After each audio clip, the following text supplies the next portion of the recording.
أعوذ بالله من الشيطان الرجيم. بسم الله الرحمن الرحيم.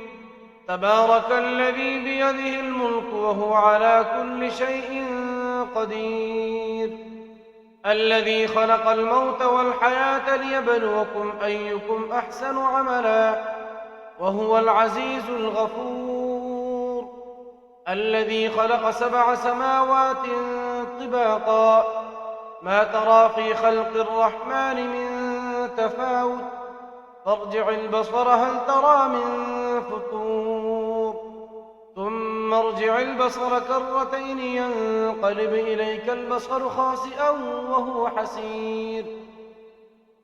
ولقد زينا السماء الدنيا بمصابيح وجعلناها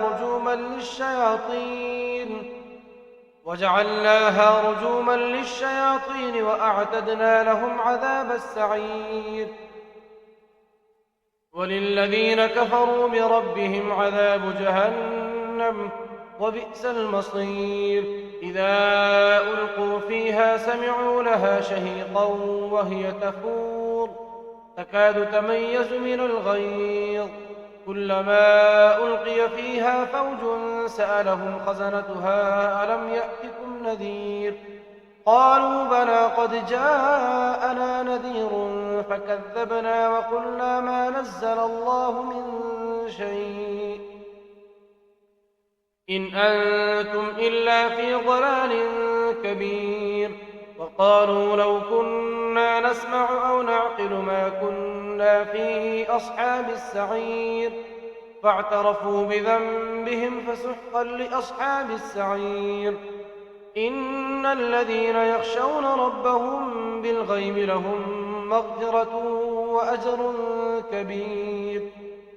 وأسروا قولكم أو اجهروا به إنه عليم بذات الصدور.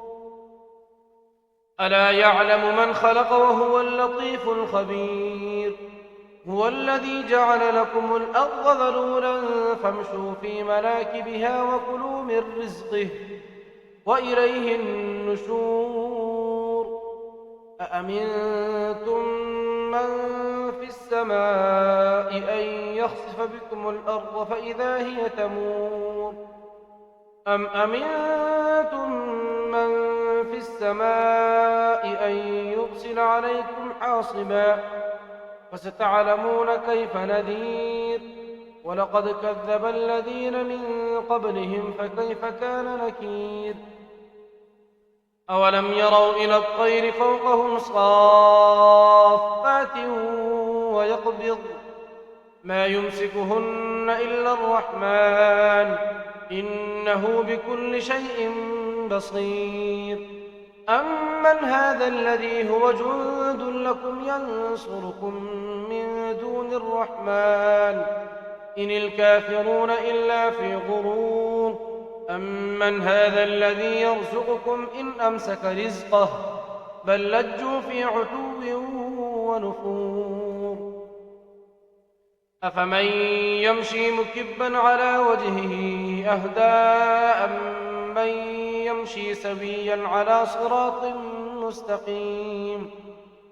قل هو الذي أنشأكم وجعل لكم السمع والأبصار والأفئدة قليلا ما تشكرون. قل هو الذي ذرأكم في الأرض وإليه تحشرون. ويقولون متى هذا الوعد إن كنتم صادقين. قل إنما العلم عند الله وإنما أنا نذير مبين. فلما رأوه زلفة سيئت وجوه الذين كفروا وقيل هذا الذي كنتم به تدعون. قل أرأيتم إن أهلكني الله ومن معي أو رحمنا فمن يجير الكافرين من عذاب أليم. قل هو الرحمن آمنا به وعليه توكلنا فستعلمون من هو في ضلال مبين. قل أرأيتم إن أصبح ماؤكم غورا فمن يأتيكم بماء